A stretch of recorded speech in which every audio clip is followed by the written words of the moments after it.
Hello friends, কুসুম এপিসোডে সবাইকে স্বাগত। ঈশানের কাছে তার মনের কথা খুলে বলল আয়ুষ্মান। হ্যাঁ বন্ধুরা, কুসুম এপিসোডে আগামী পর্বে আমরা এমনটাই দেখতে চলেছি।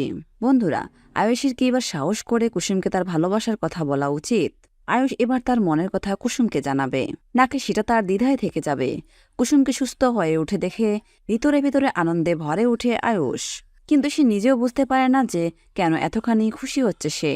একজন ছেলের হাসি ও কান্না যদি হঠাৎ করে একটা মেয়ের সাথে জড়িয়ে যায়, তখন কি সেটা শুধু ভালো লাগা নাকি নিঃশব্দ প্রেমের শুরু?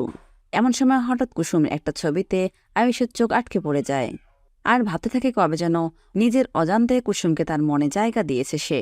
কেন এত ভালো লাগে কুসুমকে, সে উত্তর খুঁজে পায় না। বন্ধুরা, কুসুম ধারাবাহিকে আমরা এক হৃদয়ঘন মুহূর্ত দেখতে চলেছি, যেখানে আয়ুষ্মান বুঝতে পারে যে কুসুমের প্রতি তার এত দুর্বলতা কেন, আসল সত্যিটা ঠিক কি। আয়ুষ মনে মনে ভাবতে থাকে, কুসুম যখন অসুস্থ ছিল তখন যে পাগলামিগুলো সে করেছিল সেটা কি স্বাভাবিক ছিল, নাকি এর পেছনে লুকিয়ে আছে অন্যরকম একটা অনুভূতি? কুসুমের জায়গা যদি অন্য কেউ থাকতো, তাহলেও কি আয়ুষ এতটা পাগলামি করত? এই প্রশ্নটা তাকে ভিতরে ভিতরে নাড়া দেয়। অবশেষে সে ঈশানকে জিজ্ঞেস করে, বলতো ভাইদা, একটা ছেলে কখন বুঝবে যে সে একটা মেয়েকে সত্যি ভালোবেসে ফেলেছে? ঈশান একটু ভেবে হেসে উত্তর দেয়, শোন, তুই যদি সত্যি কাউকে ভালোবাসিস তাহলে তার ভালো লাগাগুলো তোরও ভালো লাগা হয়ে যাবে। তার কষ্ট তোর কাছে অসহ্য হয়ে উঠবে।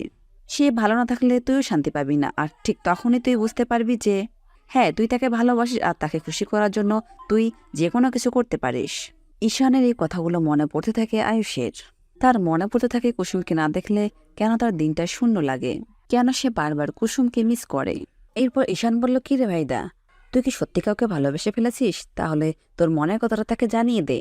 ভালোবাসার কথা কিন্তু তাড়াতাড়ি বলতে হয়, না হলে কিন্তু তোর বুকের মধ্যে বন্দী হয়ে থাকবে। ঈশানের এই কথা শুনে কি আয়ুষ্মান সত্যি তার মনের কথা কুসুমকে জানাতে পারবে, নাকি তার মনের কথাগুলো মনেই থেকে যাবে, সে মনে মনেই কুসুমকে ভালোবেসে যাবে?